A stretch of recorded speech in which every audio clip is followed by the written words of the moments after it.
డబ్బు, అనారోగ్యం, ఉద్యోగం, వ్యాపారం, అప్పులతో బాధపడుతున్నారా? మీకోసమే launch your future programme.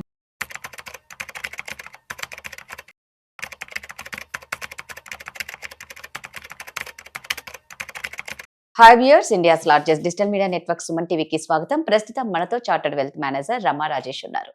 So 2026లోకి అందరం వచ్చాము. 25లో గోల్డ్ రేట్ ఎలా ఉందో అందరం ఎదురు చూస్తూనే ఉన్నాం, ఏదో భారీ తగ్గుదల కోసం. అట్లీస్ట్ 26లో అన్నా మనకి ఏమైనా ఊరట వస్తుందా అనేది రమని అడిగి తెలుసుకుందాం.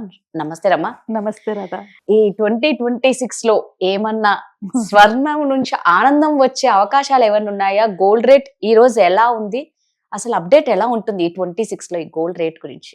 పాపం అందరినీ డిసప్పాయింట్ చేసే న్యూస్ చెప్పబోతున్నాను. ఆల్రెడీ డిస్కస్ చేశాను దీని గురించి. But again gold, silver prices ఇంకా పెరిగే ఛాన్సెస్ ఉంటాయి. ఎందుకంటే చాలా గ్లోబల్గా చాలా జరుగుతున్నాయి మనకి. సో తగ్గి పెరగడం లాస్ట్ ఇయర్ ఎలా జరిగిందో అలాగే జరుగుతుంది. And chances are there. Gold ఈసారి ఇంకా 2 lakhs వరకు అయ్యే ఛాన్సెస్ ఉన్నాయి. బేసికలీ ఏమవుతుందంటే గ్లోబల్లోని ఒక స్టెబిలిటీ లేదు. అంటే యుఎస్ వల్ల కావచ్చు, వార్ వల్ల కావచ్చు, అంటే ఇప్పుడు ఇజ్రాయెల్ ఏమో లెబనాన్ మీద స్ట్రైక్ చేసింది, యుఎస్ ఏమో వెనిజులా మీద స్ట్రైక్ చేసింది. సో ఈ సినారియోస్ అన్ని చూస్తుంటే అనిపిస్తుంది ఏంటంటే ఎక్కడ స్టెబిలిటీ లేదు. ఎంత గవర్నమెంట్ ఫోర్స్ చేసినా, ఎంత ట్రై చేసినా కూడా మన కంట్రీలోని వరల్డ్ వైడ్ గా ఇంపాక్ట్ యుఎస్ చేసే డెసిషన్స్ మీద ఉంటాయి. కాబట్టి సో ఆ స్టెబిలిటీ లేకపోవడం వల్ల దాని ఇంపాక్ట్ డెఫినెట్లీ ఈ మెటల్స్ మీద అయితే ఉంటుంది. గోల్డ్ మీద కానీ, సిల్వర్ మీద కానీ, ఇప్పుడు కొత్తగా కాపర్ కూడా వస్తుంది.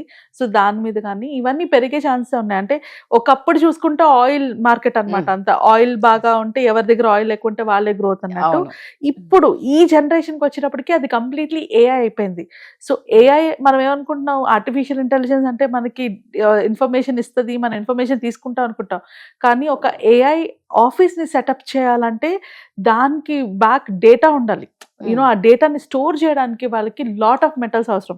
సో ఫ్యూచర్ అంతా కూడా మెటల్ ఇండస్ట్రీ అయిపోతుంది అనమాట. అంటే కంపల్సరీగా సిల్వర్ కానీ, కాపర్ కానీ ఇవి పెరిగే ఛాన్సెస్ కూడా ఉంటాయి. And gold definitely volatile market ఎక్కువ ఉంది కాబట్టి, ఎక్కడ స్టెబిలిటీ లేదు కాబట్టి, ఏ కంట్రీకి ఆ కంట్రీ గోల్డ్ని రిజర్వ్స్ని పెంచుకోవడం వల్ల కూడా గోల్డ్ ప్రైసెస్ పెరుగుతాయి. సో ఈ ఇయర్ మెటల్స్లోని బాగా పెరిగే ఛాన్సెస్ ఉంటాయి. ఒక్క సిల్వర్ గోల్డే కాదు, కాపర్ కూడా పెరిగే ఛాన్సెస్ ఉంటాయి. అలా చూసుకున్నా కూడా అంటే ఈ రోజు గోల్డ్ ప్రైస్ చూసుకునేటప్పటికి మనకి 660 రూపీస్ పెరిగింది నిన్నటి మీద. ఇప్పుడు 10 grams-కి 1,39,480 ఉంది. సిల్వర్ అయితే 12,000 రూపీస్ పెరిగి ఇప్పుడు 2,83,000 ఉంది పర్ కేజీ. సో అంతవరకు ఇంక్రీజ్ అయ్యాయి. అండ్ ఫ్యూచర్ ఎలా ఉండబోతుంది అంటే మార్కెట్లో ఇంత వాలటైల్గా ఉండడం, అలానే చుట్టూ ఉన్న సిచ్యువేషన్స్ చూసుకున్నా, జియోపాలిటికల్ సినారియోస్ చూసుకున్నా, ఏం చూసుకున్నా కూడా coming days are going to be rough. చాలా రఫ్గా ఉండబోతున్నాయి. అంటే రిసెషన్ వచ్చే ఛాన్సెస్ కూడా ఉన్నాయి. అది 2026 ఆర్ 2027 అని మనం చెప్పలేం, కానీ మార్కెట్ కరెక్ట్ అయితే అవుతున్నాయి.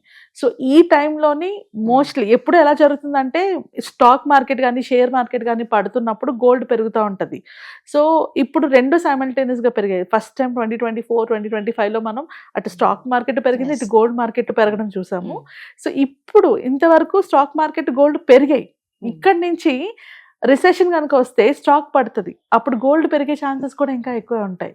సో ఎలా చూసుకున్నా ఈ ఇయర్ కూడా మనకి గోల్డ్లో అప్స్ అండ్ డౌన్స్ అయితే కంపల్సరీగా ఉంటాయి. ఇట్లానే అండి 2025లో ఎలా ఉన్నదో అలానే ఉంటాయి. ఇంచుమించుగా మనకి పెరగడాలు, తగ్గడాలు డైలీ ఒక ఇదిలాగా అయిపోతుంది మనకి. సో ఇప్పుడు వెండిని కూడా మనం బంగారంలా చూసుకోవాల్సింది. వెండికి చాలా డిమాండ్ ఉంది రాదా. అంటే ఫ్యూచర్లోని మన వెహికల్స్, అంటే ఇప్పుడు అంతా కూడా ఈవీ సైడ్ వెళ్తున్నాము, ఎలక్ట్రానికల్ వెహికల్స్ అని అటు మూవ్ అవుతున్నాం. సో అక్కడ వెండి చాలా డిమాండ్ ఉంది.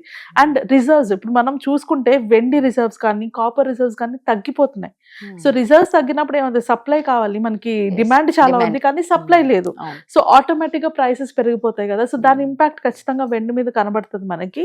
అంటే డైరెక్ట్ గా గోల్డ్ లాగా మనకి జియోపాలిటికల్ మీద లేకపోయినా వెండికి మెయిన్ రీజన్ ఏంటంటే యూసేజ్ అనమాట. ఎలక్ట్రికల్ వెహికల్స్ కానీ, లేకపోతే ఇలాంటి మనం సోలార్ ప్యానెల్స్ లో కానీ వీటన్నిటిలో కూడా వెండిని యూజ్ చేస్తారు కాబట్టి యూసేజ్ పెరగడం అండ్ నిల్వలు తగ్గిపోవడం. మనకి వెండి నిల్వలు కూడా ఎక్కువ లేవు, తగ్గిపోతున్నాయి. దానివల్ల మనకి దాని ప్రైస్ పెరుగుతుంది. కాపర్ కూడా ఇందాక నేను చెప్పినట్టు AI డేటా సెంటర్స్ మెయింటైన్ చేయాలంటే వాటికి కూలింగ్ చేయాలి. అంటే అంతంత డేటా మనం మెయింటైన్ చేసినప్పుడు చాలా హెవీగా ఇది ఉంటుంది కదా, ఆ కూలింగ్ కి వాళ్ళు వాడే మెటల్ కాపర్ అన్నమాట. ప్యూర్ కాపరే వాడతారు, అల్యూమినియం కాపర్ మిక్స్ చేసింది కాదు. సో అలా చూసుకున్నా కూడా కాపర్ ప్రైసెస్ కూడా అందుకే పెరిగే ఛాన్సెస్ ఉన్నాయి. అండ్ మోస్ట్ ఇంపార్టెంట్లీ ఏంటంటే అంటే మనం కాపర్ మైన్స్ ని కనుక్కొని వాటిని ఎక్స్కవేట్ చేసి అంటే కాపర్ కింద యూజ్ చేయడానికి 15 years టైం పడుతుంది. సో అంత డిమాండ్ ఉంది కానీ అంత ఇది లేదు, మనకి సప్లై చేయడానికి లేదు. సో దాని వల్ల ఈ మెటల్స్ అన్ని కూడా పెరుగుతూ ఉంటాయి. గోల్డ్ రీజన్ ఒకటైతే సిల్వర్ రీజన్ ఒకటి, కాపర్ రీజన్ ఒకటి. కంపల్సరీగా కమింగ్ ఈ ఇయర్ లోని అంటే ఎవరైనా ఇన్వెస్ట్మెంట్స్ చేసుకోవాలి అనుకుంటే కాపర్ లో కూడా ఇన్వెస్ట్ చేసుకోవచ్చు, పెరిగే ఛాన్సెస్ ఉంటాయి. సో గోల్డ్ అంటే తగ్గుతుందేమో కొనుక్కుందామని వెయిట్ చేసే వాళ్ళకైతే అవ్వదు. సో బెస్ట్ ఆప్షన్ ఇలాంటి మార్కెట్స్ లో బెస్ట్ ఆప్షన్ ఏంటంటే SIP ద్వారా కొనుక్కోవడం. అది మ్యూచువల్ ఫండ్స్ అవ్వచ్చు, ETFs అవ్వచ్చు, లేకపోతే ఇంకేదైనా అవ్వచ్చు, అంటే గోల్డ్ స్కీమ్ అయినా ఏదైనా కానీ. బట్ నాట్ వన్ టైం ఒకేసారి వెళ్ళి పర్చేస్ చేయడం వల్ల డెఫినెట్లీ లాసే ఉంటుంది మనకి. మంత్లీ డిసిప్లిన్డ్ గా కొనుక్కొని వెళ్ళిపోవడం. అలా తీసుకుంటే కనుక గోల్డ్ ని మన పోర్ట్ఫోలియోలో యాడ్ చేసుకోవచ్చు. ఎందుకంటే ఈ ఇయర్ కూడా మనకి గోల్డ్ పెరిగే ఛాన్సెస్ ఉంటాయి. ఈవెన్ సిల్వర్ ని కూడా పోర్ట్ఫోలియో యాడ్ చేసుకోవచ్చు, కాపర్ ని కూడా యాడ్ చేసుకోవచ్చు. కాపర్ కొనుక్కోవాలంటే ఇప్పుడు రైట్ నా మనకి ఎక్కువ ఉన్నది ETFs లో ఉన్నాయి, మెటల్ ETFs అంటారు, దాంట్లో ఇన్వెస్ట్ చేసుకోవచ్చు.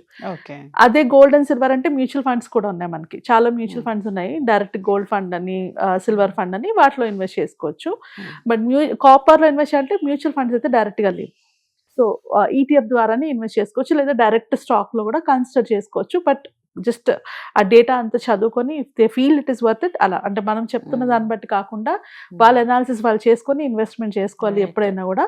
సో వీటికైతే ఈ ఇయర్ డిమాండ్ అయితే చాలా ఉంది అండ్ సప్లై చాలా తక్కువ ఉంది. అండ్ మనం ఇంకా మార్కెట్లో గోల్డ్ స్పెసిఫిక్గా గోల్డ్ చూసుకుంటే US లో కానీ ఎక్కడైనా కూడా రేట్ కట్స్ ఉంటున్నాయి. అంటే వాళ్ళు గవర్నమెంట్ ఫెడ్ రేట్స్ని కనుక తగ్గిస్తే ఆటోమేటిక్గా గోల్డ్ ప్రైస్ పెరిగిపోతుంది. సో అలానే ఇండియాలో కూడా చూసుకుంటే మన రెపో రేట్ తగ్గిస్తున్నారు. సో దానివల్ల కూడా పెరుగుతుంటుంది.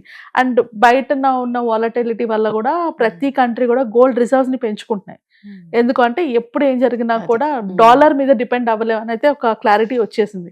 సో గోల్డ్ రిజర్వ్స్ ని పెంచుకుంటున్నాయి కాబట్టి అలా చూసుకున్నా కూడా గోల్డ్ పెరిగే ఛాన్సెస్ ఉన్నాయి, మనకి మోస్ట్లీ పెరుగుతాయి అంతే.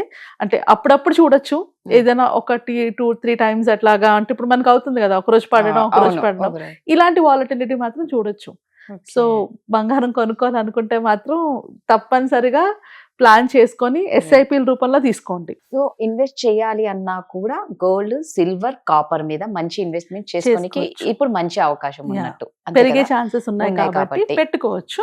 But best way to invest ఏంటి అంటే SIP method. Not one time ఒకేసారి ఇన్వెస్ట్ చేస్తే కంపల్సరీగా దాని ఇంపాక్ట్ ఉంటుంది. సో SIP లో ఇన్వెస్ట్ చేసుకోవడం, అయితే స్కీమ్ కావచ్చు, లేదంటే మ్యూచువల్ ఫండ్స్ కావచ్చు, లేదా ETFs కావచ్చు, SIP లో ఇన్వెస్ట్ చేసుకోండి. Thank you.